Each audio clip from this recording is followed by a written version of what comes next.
Aku dalam arti yang sebenarnya tidak ada.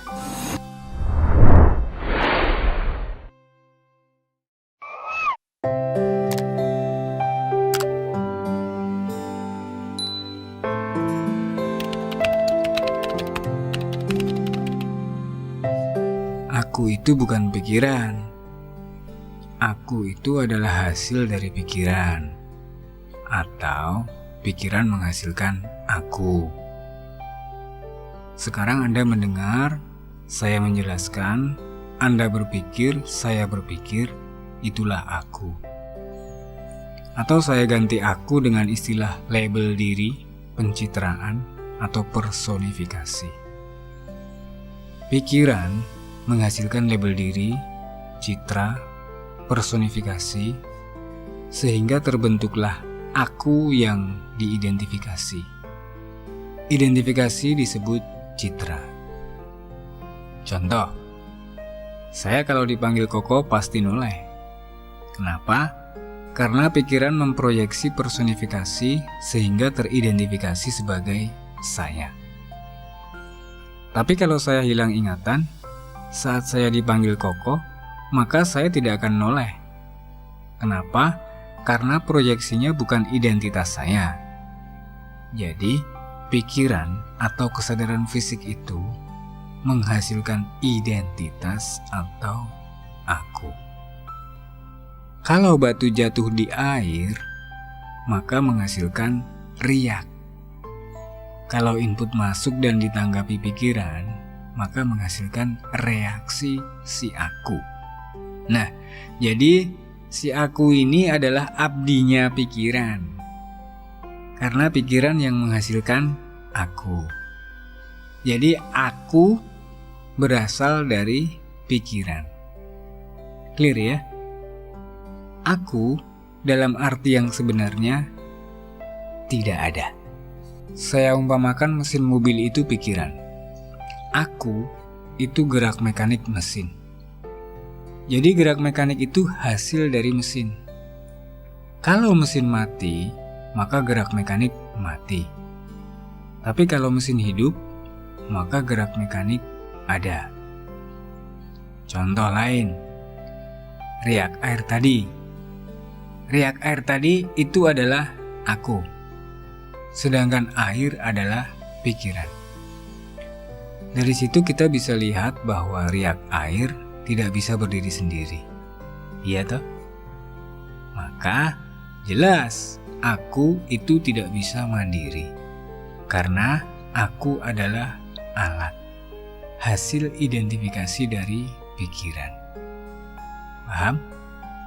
Ini kita bicara aku kecil loh ya. Aku si Koko, si Denny, si Agus, si Adit, si Sugeng, dan lain-lain. Maka kenapa nanti pikiran harus diam dengan meditasi? Kenapa? Supaya identifikasi berhenti. Kalau identifikasi berhenti, maka yang esensi akan muncul. Air mesti diam sehingga riak tidak ada. Maka dasar air jernih akan terlihat. Dalam arti yang sebenarnya, aku kecil tidak ada, ya. Ada itu karena reaksi. Maka diam itu artinya tidak ada reaksi. Tidak ada reaksi karena pikiran berhenti. Karena berhenti, maka tidak mengidentifikasi, tidak menilai, tidak komentar, dan lain-lain. Jadi si Koko Purwo ini dalam arti yang sebenarnya tidak ada. Yang membentuk si Koko ini ya input-input dari luar yang menjadi pikiran. Singkatnya, aku adalah akibat dari gerak pikiran. Jadi, pikiran adalah sebab, aku adalah akibat. Oke? Clear ya?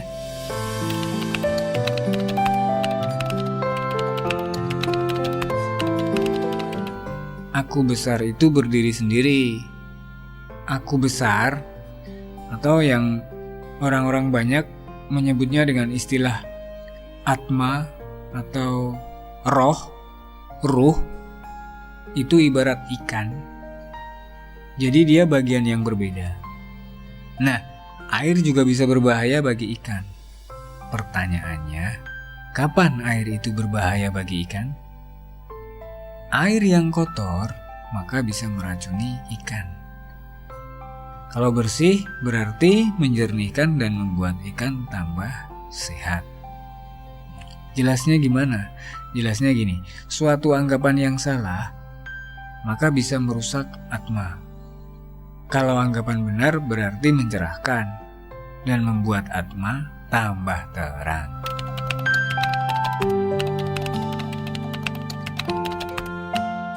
Lihat saja buahnya. Secara mendasar, kalau yang dihasilkan kehancuran ya berarti salah.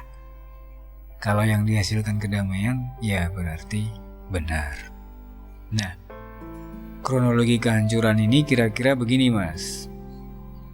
Anggapan yang salah itu masuk melalui indera, ditanggapi pikiran yang nantinya akan menghasilkan aku kecil. Melalui aku kecil ini, anggapan salah tadi diteruskan melalui jiwa fisik. Nah, jiwa fisik ini terkoneksi dengan jiwa halus. Maka, anggapan jelek tadi lalu diteruskan masuk melalui jiwa, mengkontaminasi sukma, mencemari rasa, lalu kemauan. Akhirnya atma yang kena. Atmanya jadi rusak, dalam arti gelap.